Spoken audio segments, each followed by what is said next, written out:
नमस्कार दोस्तों, इस वीडियो में जूलॉजी के टॉपिक क्लासिफिकेशन ऑफ एनिमल्स से संबंधित प्रश्न और उत्तर एमसीक्यू के रूप में देखेंगे। तो दोस्तों देर न करते हुए वीडियो को शुरू करते हैं और वीडियो के अंत तक बने रहेंगे। जिसका पहला प्रश्न है, कोरल रीफ का निर्माण किसके द्वारा होता है? ए प्रोटोजोआ, बी सिलेंट्रेटा, सी आर्थ्रोपोडा, डी पोरिफेरा। जिसका सही उत्तर है बी सिलेंट्रेटा। दूसरा प्रश्न है, हाइड्रा का प्रचलन अंग है? ए कुटपाद, बी सिलिया, सी टेंटेकिल्स, डी फ्लैजिला। जिसका सही उत्तर है सी टेंटेकिल्स। तीसरा प्रश्न है, परवाल क्या है? ए एक वन काष्ठ, बी एक समुद्री जीव, सी एक जड़ी बूटी, डी इनमें से कोई नहीं। जिसका सही उत्तर है बी एक समुद्री जीव। चौथा प्रश्न है, जेली फिश के नाम से जाना जाता है? A Hydra, B Physalia, C Aurelia, D Metridium. जिसका सही उत्तर है सी आरिलिया। पांचवा प्रश्न है, समुद्री एनीमोन के नाम से जाना जाता है? A Hydra, B Physalia, C Aurelia, D Metridium. जिसका सही उत्तर है डी मेट्रिडियम।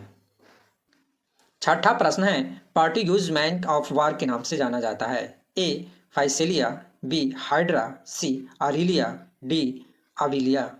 जिसका सही उत्तर है ए फाइसेलिया। सातवां प्रश्न है, अमरतत्व का गुण पाया जाता है? ए स्पंज में, बी हाइड्रा में, सी केचुआ में, डी तिलचट्टा में। जिसका सही उत्तर है बी हाइड्रा में। आठवां प्रश्न है, चिपटे कृमियों को किस संघ के अंतर्गत रखा गया है? ए प्लेटीहेल्मिन्थिस, बी निमेथेल्मिन्थिस, सी एनिलिडा, डी मोलास्का। जिसका सही उत्तर है ए प्लेटीहेल्मिन्थिस। नौवां प्रश्न है, फीता कृमि किस संघ का एक महत्वपूर्ण प्राणी है? ए एनिलिडा, बी एम्फीबिया, सी मोलास्का, डी प्लेटीहेल्मिन्थिस। जिसका सही उत्तर है डी प्लेटीहेल्मिन्थिस। 10वां प्रश्न है, निम्न में से कौन मानव मात्र के लिए उपयोगी नहीं है? ए मधुमक्खी, बी केचुआ, सी फीता कृमि, डी रेशम कीट। जिसका सही उत्तर है सी फीता कृमि। 11वां प्रश्न है, निम्न में से किसके अधपा के मांस खाने से फीता कृमि मनुष्य के आंत में पहुंचता है? ए बकरी, बी भेड़, सी गाय, डी सुअर। जिसका सही उत्तर है डी सुअर। 12वां प्रश्न है, गोल कृमि या सूत्र कृमि को किस संघ के अंतर्गत रखा गया है? ए एनिलिडा, बी निमेथेल्मिन्थिस, सी प्लेटीहेल्मिन्थिस, डी आर्थ्रोपोडा। जिसका सही उत्तर है बी निमेथेल्मिन्थिस। 13वां प्रश्न है, एस्केरिस द्वारा मनुष्य में कौन सा रोग उत्पन्न होता है? A taeniasis, B ascariasis, C liver rot, D निद्रा रोग। जिसका सही उत्तर है बी एस्कैरिएसिस। 14वां प्रश्न है, फाइलेरिया नामक रोग उत्पन्न होता है? ए एस्कैरिस से, बी वुचेरिया विनक्रॉप्टी से, सी प्लाज्मोडियम से, डी टीनिया सोलिनियम से। जिसका सही उत्तर है बी बुचेरिया बेनक्रॉफ्टी से। 15वां प्रश्न है, एस्कैरिस पाया जाता है?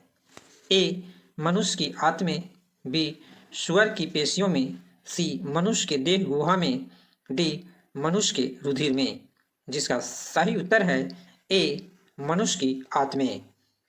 16वां प्रश्न है, फेरिटीमा पोस्थुमा निम्न में से किसका वैज्ञानिक नाम है? ए जोक, बी नेरिस, सी केचुआ, डी फीता कृमि। जिसका सही उत्तर है सी केचुआ।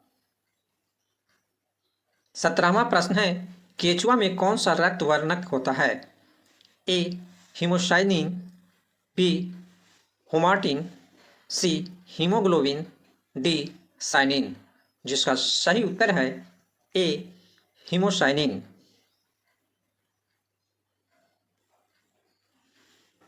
18वां प्रश्न है, केचुआ कृषकों का परम मित्र होता है क्योंकि ए वायुमंडल में उपस्थित नाइट्रोजन का स्थिरीकरण करता है, बी जमीन में छिद्र युक्त बनाकर मृदा में ऑक्सीजन की मात्रा बढ़ाता है, सी कीटनाशक का कार्य करता है, डी कवकनाशक का कार्य करता है।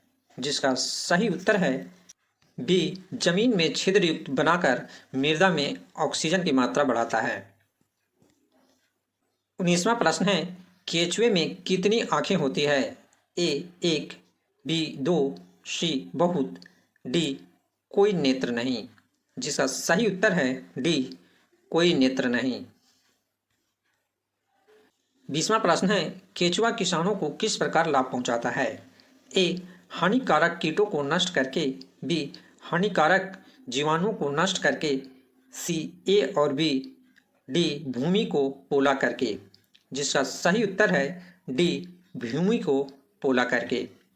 तो दोस्तों इस वीडियो में जूलॉजी के टॉपिक्स क्लासिफिकेशन ऑफ एनिमल्स से संबंधित प्रश्न और उत्तर देखें।